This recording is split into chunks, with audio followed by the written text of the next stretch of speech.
పాల్గొనకపోవడము దేవుని వాక్యములో నుండి లూకాసు వార్త 2వ అధ్యాయం. లూకాసు వార్త 2వ అధ్యాయము 15వ వచనం నుండి 20వ వచనం వరకు మనం మార్చి చదువుకుంటాం. లూకాసు వార్త 2వ అధ్యాయము 15వ వచనం నుండి 20వ వచనం వరకు మనం మార్చి చదువుకుంటాం. ఆ దూతలు తమ యొద్ద నుండి పరలోకమునకు వెళ్ళిన తరువాత ఆ గొర్రెల కాపులు జరిగిన ఈ కార్యము ప్రభు మనకు తెలియజేయించి ఉన్నాడు. మనం బెత్లెహేము వరకు వెళ్ళి చూద్దాము రండని ఒకరితో ఒకడు చెప్పుకొనిరి. త్వరగా వెళ్ళి మరియను యోసేపును తొట్టిలో పండుకున్న శిశువును చూచేది. వారు చూచి ఈ శిశువును గూర్చి తమతో చెప్పబడిన మాటలు ప్రచురము చేసిరి. గొర్రెల కాపర్లు తమతో చెప్పిన తనను గూర్చి విన్న వారందరూ మిక్కిలి ఆశ్చర్యపడింది. అయితే మరియా ఆ మాటలన్నీ తన హృదయములో తలపోసుకొంచు భద్రము చేసుకొనెను. అంతటా గొర్రెల కాపర్లు తమతో చెప్పినట్టుగా తాము విన్న వాటిని కన్నవాటిని గూర్చి దేవుని మహిమపరచు స్తోత్రము చేయొచ్చు తిరిగి వెళ్ళేది. ప్రభు వాక్యాన్ని దీవించి మనందరితో కూడా మాట్లాడును గాక. ఉదయకాలం కూడా మనం చూసాము గొర్రెల కాపర్ల యొక్క స్థితి, వాళ్ళ ఆరాధన, వాళ్ళు ఎందుకు ఆరాధించారు, 20వ వచనం వాళ్ళు ఎందుకు దేవుని మహిమపరిచారంటే 5 విషయాలు జ్ఞాపకం చేసుకున్నాం. మొదటిది, వారి గొర్రెల కాపరు, విలువ లేని వారు, విద్య లేని వారు, హేయమైన వారు, ఎన్నిక లేని వారు, తృణీకరించబడిన వారు, ఇలాంటి వారిని దేవుడు కోరుకున్నందుకు అని వాళ్ళు ఆరాధించారు. రెండవది, వారు పొలములో ఉన్నారు, లోకములో ఉన్నారు. దేవుడు లోకములో నుండి వాళ్ళని వేరుపరిచాడు. మూడవదిగా రాత్రి వేళ అనగా చీకటిమయం, వారి చీకటి బ్రతుకులు దేవుడు వెలుగుగా చేశాడు. అందుమాత్రమే కాదు, వాళ్ళు భయములో ఉన్నారు. వాళ్ళ భయాన్ని పోగొట్టి వాళ్ళకి సంతోషం ఇచ్చాడు. ఆఖరిది, దూరంగా ఉన్నటువంటి వారి ప్రభుకు వాళ్ళు సమీపంగా కాబడి మొట్టమొదటి దర్శనం వారే చూశారు. కానీ మొట్టమొదటి ప్రభువును వారే చూసినట్లుగా మనం చూస్తాం. అయితే ఈ 2వ వర్తమానంలో కూడా ఆ గొర్రె కాపరులు మరికొన్ని లక్షణాలు మనం చూద్దాం. వాళ్ళు అది ప్రభుని ఆరాధించిన తర్వాత ఉన్న వారిలో కొన్ని లక్షణాలు మనం జ్ఞాపకం చేసుకుంటే, దూత ఎంతో స్పష్టంగా చెప్పింది వాళ్ళకి. మరి ఎట్లా మేము కలుసుకోవాలి, ఆయన్ని ఎట్లా మేము చూడాలి, దాని గుర్తు ఏంటంటే కూడా ఆనవాళ్ళు కూడా చెప్పింది. చూడండి 11వ వచనం, లూకాసు 2:11, దావీదు పట్టణమందు రక్షకుడు మీ కొరకు పుట్టి ఉన్నాడు, ఈయన ప్రభు అయిన క్రీస్తు, దానికి ఇదే మీకు ఆనవాళ్ళు. ఒక శిశువు పొత్తి గొర్రెలతో చుట్టబడి ఉండి ఒక తొట్టిలో పడి ఉండి మీరు చూచేదని వారితో చెప్పాను. కాబట్టి ఇప్పుడు దూతగా వాళ్ళకి ఒక గుర్తు కూడా చెప్పింది. ఆయన ఎట్లా మేము చూడాలి, ఎట్లా మేము కలుసుకోవాలంటే, ఒక శిశువుని పొత్తి గొడ్డలతో చుడతారు, కనుక అప్పుడే ఉన్న ఆ బట్టలతో చుట్టి పెట్టారు, ఒక తొట్టిలో పండుకుంటే మీరు చూస్తారు, అదే మీకు గుర్తు అని చెప్పేసి ఒక ఆనవాళ్ళు కూడా చెప్పింది. కాబట్టి జ్ఞానులకేమో ఆనవాళ్ళు గుర్తు ఏం దొరికింది, నక్షత్రం. వాళ్ళ గుర్తు ఏంటంట, నక్షత్రం. వీళ్ళకేమో కనుక పొత్తిగొడ్డలు తనతో చుట్టినటువంటి తొట్టె, పశువుల పాక, వీళ్ళకి ఆనవాళ్ళుగా దూత పంపించింది. ఆ రీతిగా ప్రకటించిన తర్వాత ఎప్పుడైతే దూత వచ్చి వాళ్ళకి ఈ సంగతులను చెప్పిందో వాళ్ళు చేసిన పని ఏంటి, 15వ వచనం 15 చూడండి. ఆ దూతలు తమ యొద్ద నుండి పరలోకానికి వెళ్ళిన తరువాత గొర్రెల కాపలు జరిగిన ఈ కార్యము ప్రభు మనకు తెలియజేయించి ఉన్నాడు. చాలు. కనుక ఇప్పుడు దూత వచ్చింది, చెప్పింది, పరలోకంలో వచ్చింది, మళ్ళీ ఆ దూత పరలోకం వెళ్ళిపోయిన తర్వాత గొర్రె కాపరులు ఏమనుకున్నారంటే, జరిగిన ఈ కార్యం ప్రభు మనకు తెలియజేయించి ఉన్నాడు. కాబట్టి ఇది చెప్పింది ప్రభువే. చెప్పండి, ఈ సంగతి చెప్పింది ఎవరు, మనకి ప్రభువే అని నమ్ముతున్నారు. ఏమిది దెయ్యమో దూత మనకేం తెలుసు అని అనుకోవట్లే వాళ్ళు. చెప్పండి, దూత చెప్పిన తర్వాత అంటే వాళ్ళు ఖచ్చితంగా నమ్ముతున్నారు. ఏమన్నారంటే వాళ్ళు, ప్రభు మనకు తెలియజేయించి ఉన్నాడు అంటే వాళ్ళ లోపల అవిశ్వాసం అనేది లేదు. మనమైతే ఏం చేస్తాం, ఇది నిజంగా పరలోకి వచ్చిన దూతేనా, లేకుంటే వెలుగు దూత, లేకుంటే దయ్యమా అని ఎన్ని సందేహాలు ఉంటాయి, ఎన్ని అనుమానాలు ఉంటాయి. వాళ్ళకి ఎంత గొప్ప విశ్వాసం అంటే వాళ్ళు మాట్లాడుకుంటున్నారు, జరిగినటువంటి కార్యము ప్రభువే మనకు తెలియజేశాడు అంటే అర్థం ఏంటంటే వాళ్ళు ప్రభు మీద ఉన్న నమ్మకాన్ని వాళ్ళు తెలియజేస్తున్నారు. కాబట్టి వారి లోపల విశ్వాసం ఉంది, నమ్మకం ఉన్నట్టుగా మనం చూస్తాం. కాబట్టి అది చాలా ప్రాముఖ్యమైనది. కనుక ప్రభువుని మనము ఎంతగా నమ్ముతామో అంతగా ప్రభు యొక్క కార్యాలు మనం చూస్తాం. అందుకే ప్రభు కూడా అన్నాడు, మీరు చిన్న బిడ్డల వంటి విశ్వాసం కలిగితే తప్ప మీరు కార్యాలు చూడలేరు. చిన్న బిడ్డల వంటి విశ్వాసం. అంటే గొర్రె కాపర్లు కూడా చెప్పిన వెంటనే నమ్ముతున్నారు. నమ్మి వాళ్ళు వాళ్ళ లోపల సందేహం లేదు, అనుమానం లేదు, అవున కాదనేటువంటి ఆ సందేహాలు లేకుండా ఈ కార్యాన్ని ప్రభువే మనకు తెలియజేయించాడు అనేటువంటి విశ్వాసము, నమ్మకం వారిలో చూస్తాం. కాబట్టి ప్రభు యొక్క బలిలో పాల్గొనే మనం కూడా అలాంటి విశ్వాసంలో మనం ఉండాలి. కాబట్టి విశ్వాసము లేకుండా దేవునికి మనం ఇష్టలుగా ఉండలేము. హెబ్రీ పత్రిక 11:6 రాయబడింది, కనుక విశ్వాసము లేకుండా దేవునికి ఇష్టలు ఉండట అసాధ్యం అన్నాడు. కాబట్టి విశ్వాసం అనేది చాలా ప్రాముఖ్యమైనది. దినదినానికి కూడా మన విశ్వాసంలో ఎదగాలి. కానీ విచారమైన సంగతి ఏంటంటే దినదినానికి విశ్వాసాన్ని పోగొట్టుకుంటున్నాం. కాబట్టి విశ్వాసంలో ఎదగలేని వారుగా మనం ఉంటున్నాం. కాబట్టి ఇది జ్ఞాపకం చేసుకోవాలి. ఆయన బల్ల పాల్గొని మనము మరి ఆ విశ్వాసం ఎదుగుతున్నామా, ఆ విశ్వాసం మనకు ఉందా లేదో మనల్ని మనమే పరీక్ష చేసుకోవాలి. 2 కొరింథీ పత్రిక 13వ అధ్యాయం 5వ వచనం. 2 కొరింథీ పత్రిక 13వ అధ్యాయము. కాబట్టి మనము ఎలాంటి విశ్వాసం ఉందో మన విశ్వాసాన్ని మనమే స్వపరీక్ష చేసుకోవాలి, పరీక్ష చేసుకోవాలి. 2 కొరింథీ పత్రిక 13వ అధ్యాయము 5వ వచనం. మీరు విశ్వాసం గలవారై ఉన్నారో లేదో మిమ్మల్ని మీరే శోధించుకొని చూచుకొనండి, మిమ్మల్ని మీరే పరీక్షించుకోండి. మీరు భ్రష్టులు కాని వల్ల యేసుక్రీస్తు మీలో ఉన్నాడని మిమ్మల్ని గురించి మీరే ఎరుగరు. కాబట్టి మీరు ఎలాంటి విశ్వాసం గలవారై ఉన్నారో మిమ్మల్ని మీరే శోధించుకొని చూచుకొనుడి. కాబట్టి మనం విశ్వాసములు ఎదగాలి అనే ఆశ మనకు ఉండాలి. దినదినాన్ని ప్రభు యొక్క కార్యాలు నమ్మాలి, విశ్వాసం ఎదగాలని నమ్మాలి, అలాంటి ఆశ మనకు ఉండాలి. అందుకే అపోస్తలులు, యేసు యొక్క శిష్యులు అపోస్తలులు ఏమని ఆశపడ్డారు? లోకాసు వార్త 17వ అధ్యాయం, లోకాసు వార్త 17వ అధ్యాయము 5వ వచనం. వాళ్ళ ఆశ ఏంటంటే మేము విశ్వాసములో వృద్ధి కావాలి. లోకాసు వార్త 17వ అధ్యాయము 5వ వచనం చదవండి. అపోస్తలులు మా విశ్వాసము వృద్ధి పొందించమని ప్రభువుతో చెప్పాలి. అంటే వాళ్ళ ప్రభు యొద్దకు వచ్చి వాళ్ళ కోరిక ఏంటంటే, వాళ్ళ ఆశ, ప్రభు మేము విశ్వాసములో వృద్ధి పొందాలి, కాబట్టి మాకు అలాంటి విశ్వాసం దయచేయి, అలాంటి ఆశ మనకు ఉండాలి. ఇదే విశ్వాసములు ఎదగాలి. దినదినానికి కూడా ఆత్మీయ జీవితంలో ఎదగాలి. కనుక చూడండి, దినదానికి భౌతికంగా ఎదుగుతున్నాం, భౌతికంగా ఎక్కువ సంపాదించుకుంటున్నాం, ఎక్కువ కడుతున్నాం, అలాగే ఎన్నో విస్తారమైన భౌతికములు ఉన్నాయి. కానీ ఆత్మీయ జీవితంలో విశ్వాసంలో ఎట్లా ఉన్నాం? కాబట్టి విశ్వాసంలో ఎట్లా ఉన్నామంటే ప్రభు వచ్చే సమయానికి చాలా మంది ఎట్లా ఉంటారంటే విశ్వాసంలో. లోకాసు వార్త 18వ అధ్యాయం, పక్క పేజీ, లోకాసు వార్త 18వ అధ్యాయము 8వ వచనం. లోకాసు వార్త 18:8. ఆయన వారికి త్వరగా న్యాయం తీర్చును, వారి విషయమే కదా ఆయన దీర్ఘశాంతం చూపుతున్నాడని మీతో చెప్పుచున్నాను. ఆయన మనిషి కుమారుడు వచ్చినప్పుడు ఆయన భూమి మీద విశ్వాసము. కాబట్టి దినాల్లో విశ్వాసము పోగొట్టుకునే దినాలు. వచ్చే సమయంలో చాలా మంది విశ్వాసులు అవిశ్వాసులు అయిపోతారు. కారణాలు ఏమైనా కావచ్చు. కనుక సంఘాల్లో కూడా అనేకమైన గొడవలు, కలవరాలు, కుటుంబాల్లో కూడా వీటిని బట్టి చాలా మంది విశ్వాసులు తప్పిపోయేవారు ఉంటున్నారు. కాబట్టి అందుకే మనము పరీక్ష చేసుకోవాలి. ప్రభా, నా విశ్వాసం ఎలా ఉంది? వరి కాపర్లాగా నేను నీ కార్యాలు నమ్మేవాడిగా చేసేవాడిగా ఉన్నాను. కాబట్టి వాళ్ళు చెప్పిన వెంటనే వాళ్ళు అంటున్నారు, ఎలాంటి సందేహం లేకుండా ఇది ప్రభువే మనకు తెలియచేయించాడని నమ్మారు. కాబట్టి ప్రభువుని వాళ్ళు చూడగలిగారు. కాబట్టి ఎప్పుడైతే ప్రభువుని నమ్ముతామో ప్రభు యొక్క కార్యాలు మనం చూస్తాం. వాళ్ళు నమ్మారు కాబట్టి వెంటనే ప్రభువుని కలుసుకున్నారు. ఎంతో టైం కూడా పట్టలేదు.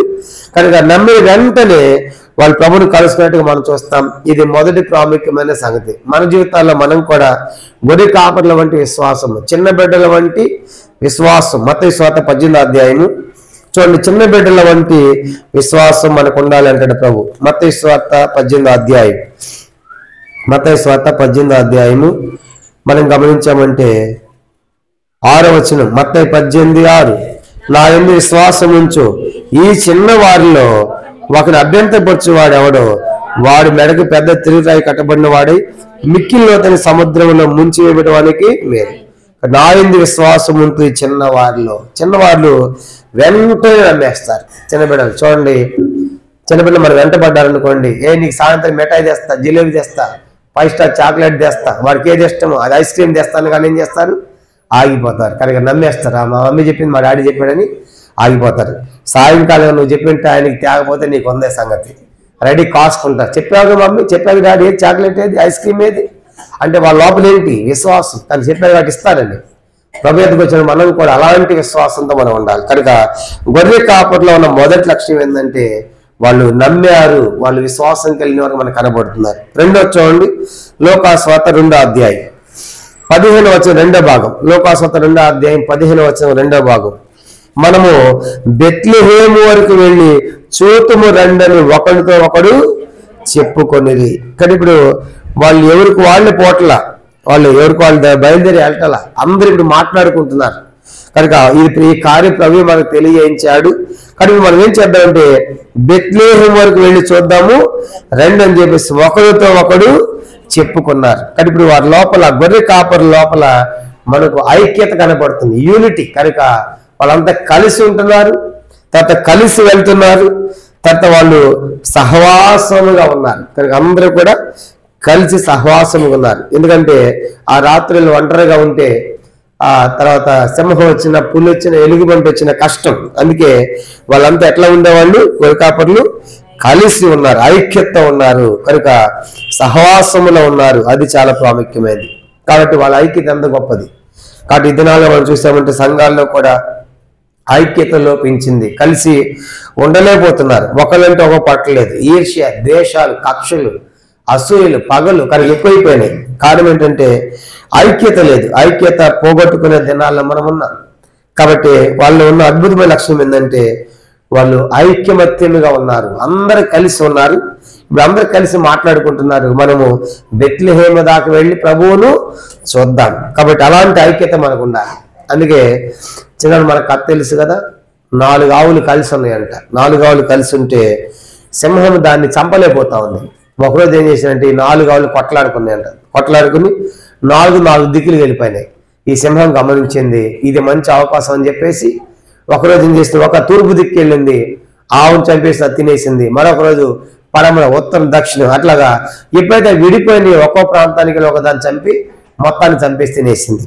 ఆ 4 కలిసి ఉన్నంతసేపు ఏం చేసి సింహం వాటి మీద అటాక్ చేయలేక దాన్ని జయించలేకపోయింది. అది మనకేం తెలియజేస్తుందంటే మనం కూడా ఎప్పుడైతే ఐక్యమత్యంగా కలిసి ఉంటామో ఏదైనా సాధించవచ్చు. అందుకే లోకంలో సామెత ఉంది కదా, కనుక ఐక్యమత్యమే మహాబలం అంట. కనుక అందరూ కలిసి ఉంటే ఏదైనా చేయవచ్చు. చూసారా, కాబట్టి అది చాలా ప్రాముఖ్యమైనది. కనుక ఇది రెండవ సంగతిగా మనకేం జ్ఞాపకం చేయబడుతుందంటే గొర్రె కాపర్ లోపల రెండో విషయము, వాళ్ళు కలిసి ఉంటున్నారు, సహవాసంగా ఉంటున్నారు, ఐక్యంగా ఉంటున్నారు. అందుకే 133వ కీర్తన మొదటి వచనంలో ఇలాగ రాయబడింది. 133:1 సహోదరులు ఐక్యత కలిసి నివసించుట ఎంత మేలు, ఎంత మనోహరం. కాబట్టి ఐక్యత సాతానుడు పోగొట్టాలని కోరుతాడు, దేవుని బిడ్డల మధ్యలో ఐక్యత లేకుండా. అందుకే మనం ఏం ఆలోచించాలి, ఎఫెసీ పత్రిక 4వ అధ్యాయం చూడండి. పౌలు రాస్తుంటాడు, ఎఫెసీ పత్రిక 4వ అధ్యాయం 1వ వచనము. ఎఫెసీ పత్రిక 4వ అధ్యాయం 1వ వచనం అందరూ కలిసి చదువుదాం. 1వ వచనం. కాబట్టి మీరు సమాధానమైన బంధము చేత ఆత్మ కలిగించే ఐక్యమును కాపాడుకుంటూ శ్రద్ధ కలిగిన వారై ప్రేమతో ఒకరినొకడు సహించచ్చు. చాలండి, గమనించమంటే కాబట్టి ఆత్మ కలిగించే ఐక్యమును కాపాడుకుంటూ శ్రద్ధ ఉండాలి. కాబట్టి ఒకరినొకరు సహించాలి, దీర్ఘ శాంతం ఉండాలి, వినయం ఉండాలి, సాత్వికం ఉండాలి. అప్పుడే మనం కలిసి ఉంటాం. కాబట్టి ఒకరినొకరు సహించుట, ఇప్పుడు ఆ రీతిగా ఆత్మ కలిగించే ఐక్యతను మనం కాపాడుకోవాలి. కాబట్టి ఎక్కడైతే ఐక్యత ఉంటుందో అక్కడ దేవుని యొక్క కార్యాలు జరుగుతాయి. కాబట్టి ఈ దినాల్లో ఐక్యత లోపించింది క్రైస్తవ సమాజంలో. కాబట్టి మనం ఆలోచించాలి, మధ్యాహ్నం ఆయన బల్ల పాల్గొని మన జీవితాలు కూడా ప్రభావ నేను ఆ ఐక్యతతో ఉండాలి, అందరితో మనం ఐక్యపరచుకోవాలి దేవుని బిడ్డలతో. కాబట్టి అది ఆ రీతిగా మనం రెండవ ప్రాముఖ్య విషయం, గొర్రె కాపర్లో వీళ్ళు సహవాసముగా ఉంటున్నారు, ఐక్యతలో ఉంటున్నారు. అందుకే అపోస్తలులు 2:47 ఇది అపోస్తలుల బోధ యందును సహవాసం ఉందనే మనం చూస్తాం. కాబట్టి సహవాసముగా ఉండాలి, కలిసి ఉండాలనే విషయము రెండవ ప్రాముఖ్యంగా మనం చూస్తాం. ఇద్దరు ఎందుకు కలిసి ఉండలేకపోతున్నారు, ఎన్నో కారణాలు ఉన్నాయి. కనుక కలిసి ఉండలేకపోవటానికి ఆస్తి ఎక్కువైపోతే కలిసి ఉండలేకపోతున్నారు. సంఘాల్లో అసలు కుటుంబాల్లోనే కలిసి ఉండలేకపోతున్నారు. కుటుంబాల్లో 2 అన్నదమ్ములు మాట్లాడుకోరు, 2 అక్కచెల్లెలు మాట్లాడుకోరు. ఎందుకంటే ఆస్తి గొడవలు, పంచాయతీలు అన్నమాట. అది ఎక్కువ తీసుకుంటే దాంతో నేను మాట్లాడు, వీడు ఎక్కువ తీసుకున్నాడు ఆడుతో మాట్లాడు. చూసారా, కాబట్టి ఆస్తి ఎక్కువైపోతే ఏమైందంటే అప్పటిదాకా కలిసి ఉంటారు, ఆస్తి ఎక్కువైందే కలిసి ఉండలేరు. ఆదికాండం 13వ అధ్యాయం నామారు కదా, ఆదికాండం 13వ అధ్యాయం ఆదికాండము 13వ అధ్యాయము. అబ్రహాము లోతు కలిసి ఉన్నారు, అప్పుడు దాకా కలిసి ప్రయాణం చేస్తున్నారు. ఎప్పుడైతే బాగా సంపాదించారో, ఆస్తి వచ్చేసిందో, ఇంకా కలిసి ఉండలేకపోతున్నారు. ఆదికాండం 13వ అధ్యాయము 6వ వచనం. ఆదికాండం 13:6 చదవండి. వారు కలిసి నివసించుటకు ఆ ప్రదేశము చాలకపోయాను, ఎందుకనగా వారి ఆస్తి వారు కలిసి నివసించలేనంత విస్తారమైపోయింది. వారు కలిసి నివసించలేకపోవడానికి మధ్యలో ఏమొచ్చిందంటే ఆస్తి వచ్చిందన్నమాట. కాబట్టి ఆయనకి ఆస్తి ఉంది, ఈయనకి ఆస్తి ఉంది. నువ్వెంత అంటే నువ్వెంత. కాబట్టి ఇంకెక్కడ కలుసుకుంటారు? కలుసుకోలేరు. కాబట్టి అబ్రహాము లోతులకి ఇంకా వాళ్ళ యొక్క ఆస్తి అంటే కలిసి నివసించలేకపోతున్నారు. అప్పుడుదా కలిసే ఉన్నారు, మధ్యలో ఈ ఆస్తి ఎప్పుడు విస్తారంగా సంపాదించారు కనుక మనం కూడా అంతే కదా. కాస్త ఎక్కువ వచ్చింది అనుకోండి డబ్బు, ఒకప్పుడు పూరి గుడిసి ఇప్పుడు ఇల్లు ఉందనుకోండి, వాడికి ఇల్లు ఉందా, మాకు ఇల్లు ఉంది, కానీ వాడికి బోర్ ఉందా, మాకు బోర్ ఉంది. చూసారు కదా ఎలాగొచ్చేస్తాయి అంటే, కాస్త ఎక్కువ అయిపోయింది అనుకోండి వాళ్ళతో మనం కలిసి ఉండలేం. కాబట్టి వాళ్ళ స్థాయి వేరే, మా స్థాయి వేరే. కనుక ఇలాగ ఎన్నో భేదాలు. డబ్బు ఉంటే కలిసి ఉండలేము, అధికారం ఉంటే కలిసి ఉండలేము. కనుక ఉద్యోగంలో పైకి ఆడరు అనుకోండి, కింద ఉన్నవాడితో వాడు, ఆఫ్టర్ వాడు మా కింద ఉన్నవాడు, కలిసి ఉండలేము. ఇలాగ ఎన్నో ఉన్నాయి. కాబట్టి ఇవన్నీ కలిసి ఉండేలాగా అభ్యంతరాలు. ఇంకా విచారమైన సంగతి ఏంటంటే, యోహాను 4వ అధ్యాయంలో సమరస్య ఒక మాట అంటే దేశ వారితో, యూదుడు అయిన నీవు సమరస్య నన్ను దాహమికమని ఎలాగూ అడుగుచున్నామంట. అంటే ఏంది? అక్కడ మీ కులం వేరే, మా కులం వేరే. నీ యూదుడు కదా, నేను సమరేలు. కాబట్టి మేము కలిసి ఉండలేము.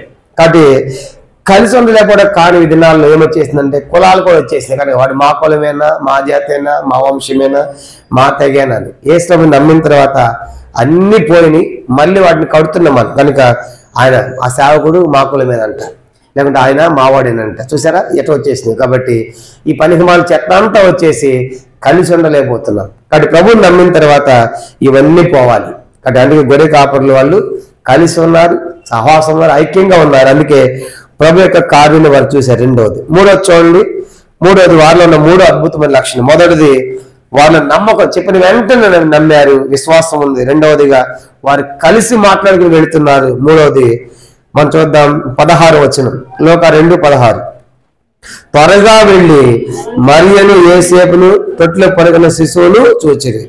మూడవదిగా వారిలో ఉన్నటువంటి 3 అద్భుత లక్షణము త్వరపడుట. చెప్పండి ఏంటంట? త్వరపడుట. చెప్పిన వెంటనే వెళుతున్నారు. ఇంకా సోమవారులు వెళ్ళారు, కొంతమంది ఉంటారు. కనుక కుక్కలు పడ్డ 6 నెలలు, దొంగలు పడ్డ 6 నెలలు కుక్క మొరిగినట్లుగా ఎన్నిసార్లు చెప్పినా వాళ్ళకి చెప్తానే ఉండాలన్నమాట, చేయరన్నమాట. కనుక పొడుస్తూ ఉండాలి వెనకాల. లేంటే లేవరు.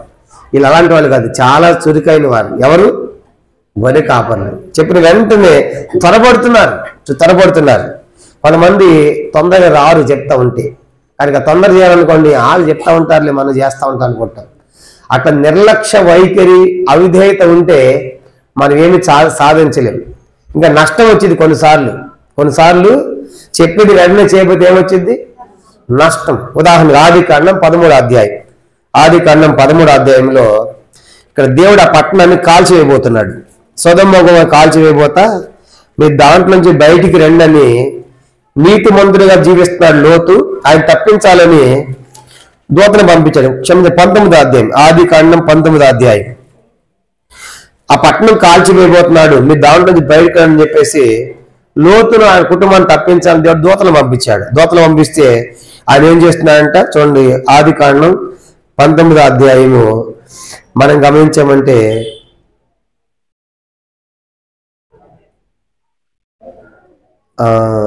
19వ అధ్యాయం 14 నుంచి మనం చదువుతాం.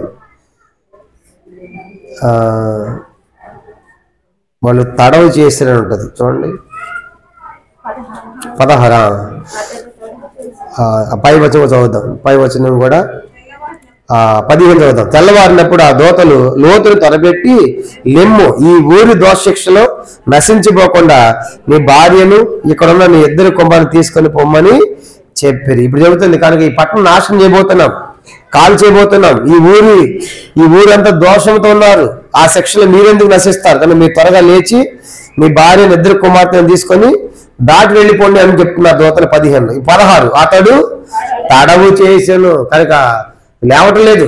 కనుక మీరు త్వరగా పొండి, మీరు వెళ్తే రెడీగా ఉంది, అగ్ని గంధకాలు కురుస్తే దాని మీద కాల్చి వేస్తామంటే లోతు తడ చేశాంట. దేవుడు ఎంత మంచివాడంటే 16, అప్పుడు అతడు యెహోవా కనికర పడుట వలన ఆ మనుషులు అతని భార్య చేతిని అతని ఇద్దరు కుమార్తెని పట్టుకుని వెలుపలికి తీసుకుని వచ్చి ఆ ఊరి బయట ఉంచిరి. సో లోతు ఎంత సాముడు అంటే చెప్తా ఉంటే పోట్ల కాలిపోతే పోంటా ఉంటే ఇంకా ఆలస్యం చేస్తా ఉన్నారు. ఈ దూతని పట్టుకుని చేపట్టి లాక్కుని ఏం చేశారంటే బయట పెట్టారంట. కనుక ఇంకాసేపు కూడా వస్తావు దాంట్లో. ఎందుకు ఆలస్యం చేసి ఉంటారంటే చెప్పండి, ఎందుకు ఆలస్యం చేసి ఉంటారు? సంపాదించేంత ఉండగా ఎటు ఎక్క తీసుకుని పోవాలి. ఇప్పుడు మన యుద్ధం చేస్తా ఉన్నారు హమాస్ వాళ్ళు, పాలస్తీనా వాళ్ళు ఏం చేస్తున్నారు? బండ్ల మీద ఏం చేస్తున్నారు? ముఖ్యమైన వేసుకుని పోతా ఉన్నారు. బాంబులు పడతారే బాబు అంటే ముందు అవి చూసుకుంటే ఎట్టా నీ ప్రాణం పోయింది.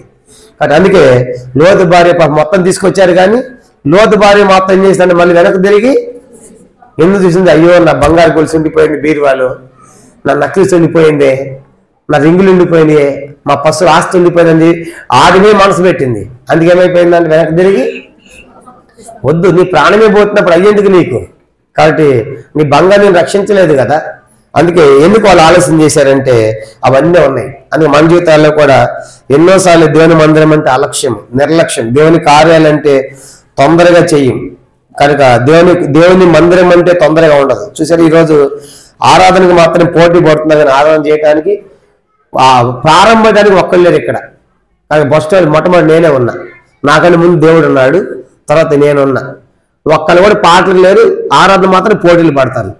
ఎట్లా ఇది మీకు అది మంచిగా అనిపిస్తుంది? దేవుడు ఎట్లా సంతోషిస్తాడు? కొంతమంది పాటలు అయిపోయిన తర్వాత వస్తారు, కొంతమంది వాక్యం మధ్యలో వచ్చి ఆరాధన చేస్తారు. ఎట్లా దేవుని సంతోషం మీకు? కాబట్టి దేవుని కార్యం తొందర లేదు. ఆఫీస్కి మాత్రం తొందరగానే పోతాం, డ్యూటీలు తొందరగానే పోతాం. మరి మందిరానికి వచ్చే ఒక్క ఆదివారము అది 3 గంటలకి, దానికి కూడా మనకి ఇష్టమైన టైం అన్నమాట. కానీ ఇక్కడ అడిగేవాళ్ళు ఎవరు లేరు, తిట్టేవాళ్ళు ఎవరు లేరు, ఇక తమ్మెట్టేది ఏమీ లేదు, జీతాలు కటింగ్ ఏమీ లేదు. కాబట్టి మనకి ఇష్టం అనమాట. ఎప్పుడైనా రావచ్చు, ఎప్పుడైనా పోవచ్చు.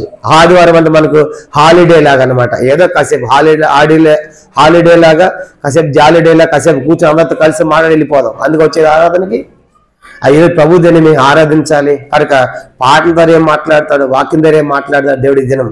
ఈ వారమంతా లోకంలో సంచరించాను, కాబట్టి ఈ వారమంతా లోకంలో ఉన్నాను. కాబట్టి దేవుడు నాతో ఏం మాట్లాడతాడు, ఏ పాట ద్వారా, ఏ వాక్యం ద్వారా మాట్లాడుతాడు, ఆశ ఉండి రావాలి కదా, ఆయనకి త్వరగా రావాలి కదా. కాబట్టి తొందరగా ఉండాలి కదా. కాబట్టి దేవుని కార్యం అంటే మనకు తొందరలే, మనకు ఉద్యోగానికి తొందరే, మన పిల్లల స్కూల్ తొందరే, అన్ని తొందరగా చేసుకుంటాం. కాబట్టి ఈ మధ్యన ఆలోచించండి, ఆ గొర్రె కాపలు చెప్పని వెంటనే వెళ్తున్నారంటే వాళ్ళ లోపల ఒబీడియన్స్, విధేయత.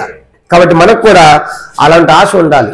యేసు మాటలు వినాలంటే ఆ దినాల్లో ప్రజలు ఎట్లా ఉన్నారు? లోకాసు వార్త 20 అధ్యాయం చూడండి. దేవుని యొక్క సన్నిధి కోసం వాళ్ళు ఎట్లా వచ్చేవాళ్ళంటే లోకాసు వార్త 21 అధ్యాయం, క్షమించండి, లోకాసు 21 అధ్యాయం